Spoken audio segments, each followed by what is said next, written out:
dowladaha Ingiriiska iyo Talyaaniga labadii gobol waqooyi iyo koonfurta Soomaaliya 60 sano ayaa laga joogaa sidoo kale walaalahayna Jabuuti oo fishanka calanka Soomaaliya tilmaamayo shirka Ingiriiska kamid ahay waxay iyadoo xorriyada qaadatay 7 Juun oo isla toddobaadka xorriyada ku jirta marka maadaama saddexdaas qaybood Soomaaliya saddexduba ay qaateen xornimada toddobaadkan hadda inuu ku soo degan caawa bilaabanaya waxa loo bixiyay toddobaadka xorriyada sidaas awgeed anigoo u mahad celinaya warbaahinta Soomaaliyeed ka soo qaybgalkooda shirkan jaraa'id ee xoog leh waxaan runtii rabaa in halkan shacabka Soomaaliyeed anigoo ah gudoomiyaha guddiga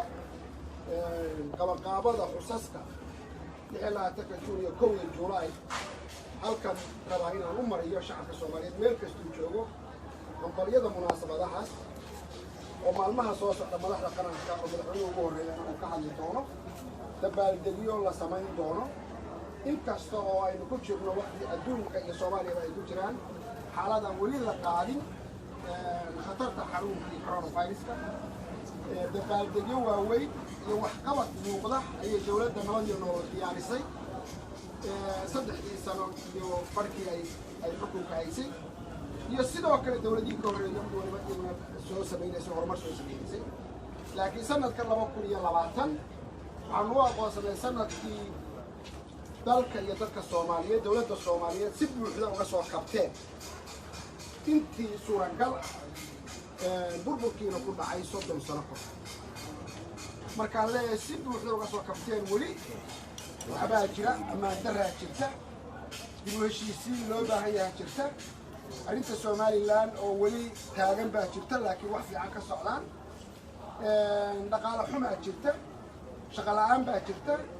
laakiin adduunka oo dhan dowladaha ma jiro ilaahay baa wax walba kaamil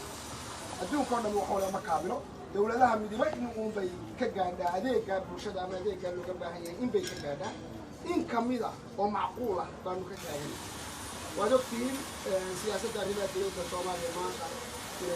ضمان شوقتان كذي أما أودي في عالم جاهي سوء الشتي ودكتين نقالها يهوش الدولة ده حتى جبتها أي كقبتين ورنتي هذا كورونا فايروس ما له حتى أي شقوي بدني مشاريع بدن ذلك أي كسر الله هذا اللي في كذا نرجع إخوان يديرون كلامنا ودكتين عليك بالشدة الدولة عصبة الله si lacag la'aan dadka qaarkiis ugu yimaadaan ay iskuulo lacag la'aan lagu dhigto in la bilaabay oo meel fiican ay marayso adeeg badan uu jiro dib u dhis dalka uu jiro oo xoog leh marka qaybihii wadagtii amniga in ciidamadeenu ay hadda awood u leeyihiin inay amniga dalka sugan shaqaaqaysa almost dadkii nabadiidka ahaa laamiyada markay dadka Soomaaliyeed ku qaxin jiray wali dib way geysanayeen laakiin 90% ka badan waa la dhimay gobolladana ciidankeena ma wajihi karaan qaacidadu way baaba'ayaan telefoon baa u haray inay meelaha ka soo dirdiraan marka amnigana waxa laga gaaray horumar weyn oo hadda kadibna aan rajaynayno in ciidamada qalabka sida awood u yeelan doonaan inay geed kasta iyo tuulo kasta dalka Soomaaliya ka mid ah gacanta ku dhigaan marka horumar weyn ayaa socda shacabka Soomaaliyeed waxaan u sheegayaa ama ugu baaqayaa inay weyneeyaan munaasabadaha oo ah wax u dhaxeeya oo ay wada leeyihiin sharafkoodii karaamadoodii jiritaankoodii weeye maalmahan dad Soomaaliyeed oo ka horeeya awooyaasheena iyo kuwa wali nool ayaa u soo halgamay oo u dhintay marka adduunka oo dhan markii dadku waxay leeyihiin munaasabado iyo marxalado ka dhaxeeya oo aan ku kala duwan oo sharafkooda ayay leeyihiin dadka adduunka markii munaasabadan oo kale ay joogaan qof waliba bil ka hor buu community isu yimaadaa xaafadooda hagaajistaa laamiga xaaqa guri kasta calan suraa dabaaldeg personal oo aan dawladdu ku abaabulin ayay sameeyaan dadka Soomaaliyeed saas laga rabo calankiisa guri 5 dabaqad ma dhisanayo meel calanka uu suro aan lahayn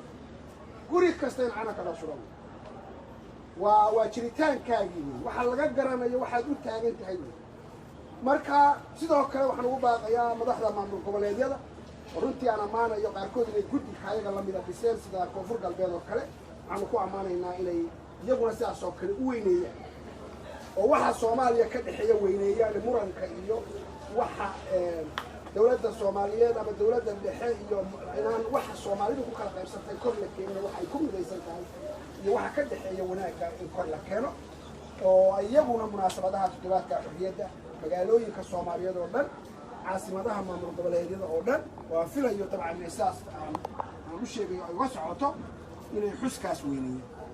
16 Juun iyo wiiga oo dhan halkan magaalada madaxda dalka Muqdisho iyo dawladda dhexe waxay qorsheynaysaa in ay toddobaadkaas oo dhan ay muujiso dabaaldeg oo waliba dabaaldegga sanadka uu ka duwan yahay dabaaldegyadii hore kuwii hore xafladay ahayd kuwana waa mashaariic la furay waa wax qabad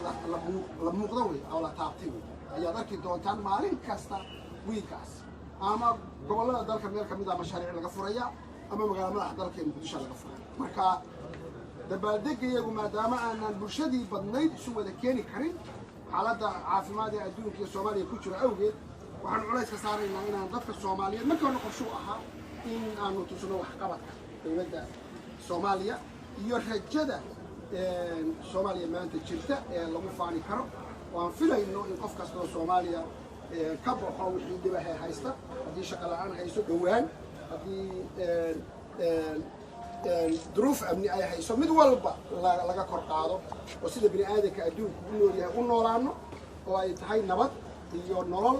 ومجع هذا الدولة اللي أنت أجتها قاعدتها مركعادي أدوم مهستين شركة هالك وحنا كل شيء بيجي سبيعش والباهيته جارك اللولي هي وحنا قاعد سنة يعني نلا قاعدان ونلوينيان وأنا نأخذ درينا أربعة من الناس ترينا وقت التلفزيون بدن وهالكن شوجا هي almost week وذي هذا إلى markay kusaan taariikhda Soomaaliya iyo halkankii la soo maray iyo wixii ka halaabay iyo hadda si waxay ku hagaagayaan ayay runtii muujiyeen waana ku amaanaynaa inta kalena waxaanu leenahay waxaanu idinka sugaynaa inaad markay weynaysaan munaasabadaha qaranka aad iyo aad wasiir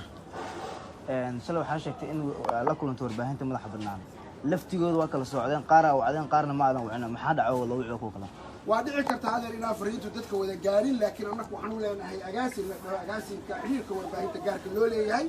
يسقى المصفرني مركب وكحنا هدي قف عن فريق كان يجي موعي ورباهين تقار وعاء قارن موعيه هدي أكتي هديك لو وسير تاس ما هو وحين نأخذ دوا صحيح